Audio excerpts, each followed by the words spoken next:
Who is Randy? Don't bring anyone mother into this. Your mom in the fucking stand! Stephen Randolph was here, Yes. and he told us this, a bunch of crazy shit. But one of them was how like he was in the building, like the Hustler building, and Sure. you guys were there, and he was an intern for Big Brother magazine, Yes. which was the incubator for Jackass. Just like a bunch of reckless skateboarders, right? Right. What it was this magazine that was started by like a skateboard company tycoon who just wanted to have a pet project, making a magazine that served essentially no purpose whatsoever other than to be just completely inappropriate. That's awesome. And That sounds wildly great. offensive. Yeah. yeah. He had a company, like a conglomeration of companies, and he would promote his companies like with these absurd ads. Like one was for the skateboard company, and it was just a picture of a kid with a gun in his mouth, a little kid with a gun in his mouth, and it said the name of the skateboard company and just kill yourself. And that was like par for the course for how this guy Steve Rocco promoted his skateboard companies. But when the Kill Yourself ad arrived at Thrasher magazine and Transworld Skateboard magazine, they both said, hey, we're not printing this. They sent it back. And sort of indignant, this guy said, oh, yeah, you don't like my fucking ads? How about fuck you? I won't run any. I'm going to start my own magazine. So wow. That was how Big Brother started, was just fuck you. And he didn't want to put anything in the pages of Big Brother unless it was like would not be suitable or allowed in any other magazine. So that was like sort of the bar. And that's very punk rock of this guy. Oh, he's fucking epic. Yeah, his name's Steve Rocco. There's a whole thing. And they came out with like, they had, like smart people and like legitimate journalism. So when they wrote articles like how to buy crack, like it was real. Right. Like the 10 most effective ways to commit suicide. Totally real. It was filled with nudity. It had like, for their cover concepts, they would actually like put together a stack of Bibles, set it on fire, and have like a pro skateboarder dressed up as Satan holding a pitchfork, jumping over it. That's awesome. Yeah, they crucified people. They did all kinds of awesome stuff. And then when they put out their kids issue, where this was for like the best very young skateboarders in the world. Yeah. And Ryan Sheckler there was an 8-year-old Ryan Sheckler on the cover. And they were just saying horrible things to these kids and asking them if the kids, if it would make you a pro skateboarder, would you fuck your mother? Shit like that. And that was what pushed them over the limit, where at least, people got outraged. And So Larry Flint found out about this when there was like, oh, this kids issue and what they're doing with these little kids. And Larry Flint viewed it as an exciting First Amendment kind of a thing. And so he Steve Rocco sold Big Brother magazine to Larry Flint. And I was in the first magazine, the first issue that was published by Larry Flint was the one that had my article, which was called The Burning Boy Festival, where I burnt the skin off half my face and that was how my career essentially started. But when Larry Flint bought the magazine from Steve Rocco, the editor-in-chief, the creative guy was Jeff Tremaine, who would go on to create Jackass and direct all the movies. And Jeff Tremaine knew Spike Jonze. And they had like every so often Big Brother with all of the filth, all of the fucked up shit that was in Big Brother magazine. Periodically there would be like a video where you got to see like the behind the scenes of everything that had gone into the magazine. And these Big Brother videos were wildly popular, super popular. And Jeff Tremaine, who was in charge of making those videos, reached out to Spike Jonze and he said, hey Spike, I think with this crazy cult following, this popularity of our videos, he says, I really don't think anybody gives a fuck about the skateboarding that's in there. He says, I think if we subtract the skateboarding from the Big Brother videos, then what's left over could make a great TV show.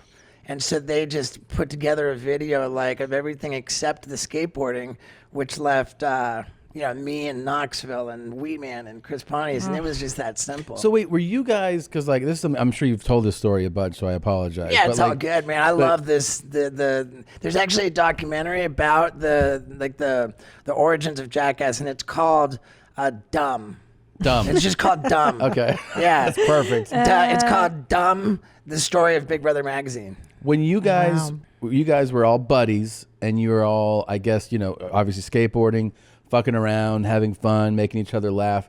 Because most of the world is introduced to you on this show and in the movies as part of this clique, but as like the fucking most outrageous, like doing the crazy. Were you doing that to like amuse your friends before the cameras? Like, were they like, hey, who's gonna jump off this fucking thing and crack their head? You're like, I'll do it. Like, I'll set my hair on fire and all this. Yes.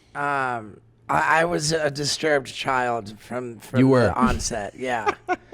I had a really rough go at childhood. Really? Yeah. Sort of, yeah. Like I was like so driven, so compelled to really try to win the favor of my peers. Yeah. And I was so aggressive about it, so like overwhelming, and like that it brought about the opposite results I was seeking. What about like? Wait, hold on. But what does that mean? Like, well, that's actually something that my 6th grade teacher wrote on my report card. It said, Steve so wants the approval and whatever the attention and the adulation, the approval, of his peers, and what he does, to brings about the opposite result. Oh, it like ends up horrifying them, and right. Like here, okay. Here's a story that I've distinctly told before, but it's quick and it's fucked up. So, and it's I was in 5th grade, attending school in London, England.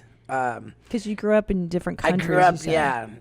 By the time I was 4, I had lived in 3 different countries and spoken 3 different languages. Oh my! Really? Why is this? Yeah. Military family? My dad was a big corporate hotshot. so which executive. just run us really quickly through the countries. Born in England. Okay. 6 months old, moved to Brazil. Spoke my first words in Portuguese because I was raised by live-in maids, and because my dad was the president of all of Pepsi Cola in all of Brazil. Okay. Whoa! That was his, which he describes as his first, like, I don't know, a startup entry-level job or something. He was a fucking badass, my dad.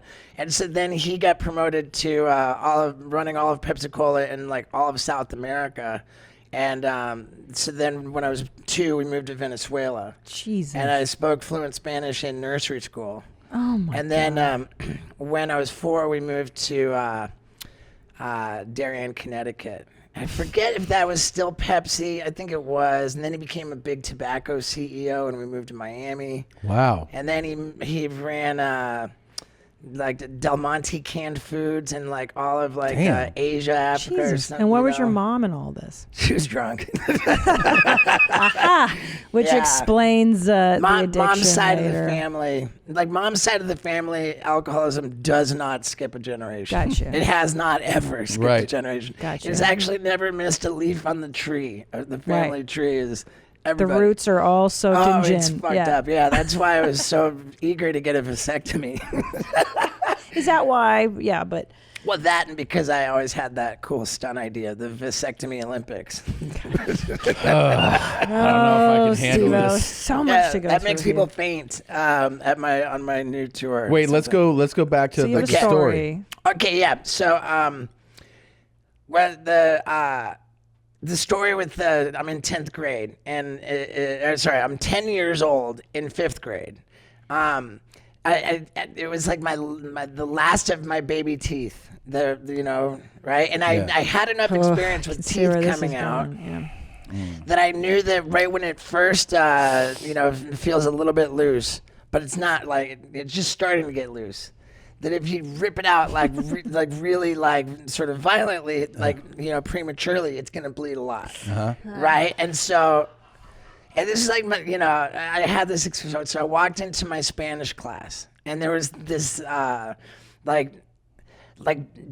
pretty girl in the class who I would otherwise would have been terrified to sit next to. But on this particular day, I walked in class and I went right sit next to the pretty girl, and I said to her, I don't have to be in class today. I can leave whenever I want. And she looked at me like I was like, you know, like whatever, like you weirdo, you know.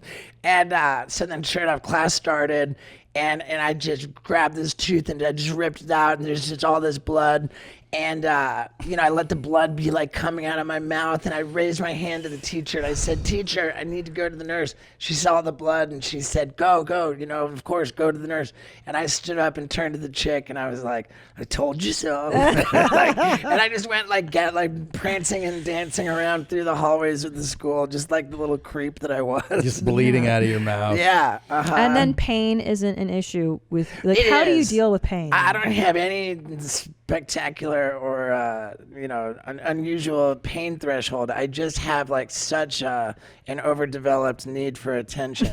Wow. I consider myself a world-class attention whore. But that's fascinating, though. That's really actually really interesting. Well, you're talking to two stand-up comics. Yeah, of course. Yeah, we get it. But it's also like it's. I mean, I think it's important for people to know that it's not that like you should definitely not try Steve-O shit at home. I don't think people do, right? Well, some probably do. There's been plenty of that, but the finger of blame hasn't been pointed at me or my buddies for a long time. Now the internet is kind of taken off on its own. Yeah. Oh, you just watched a highlight from your mom's house. And if you want to see more, just watch one of these videos or highlights here, and definitely subscribe here. That way you can be kept abreast of all the brand new. Yes, I said the word, Tom. Don't judge me with your eyes. Try it out.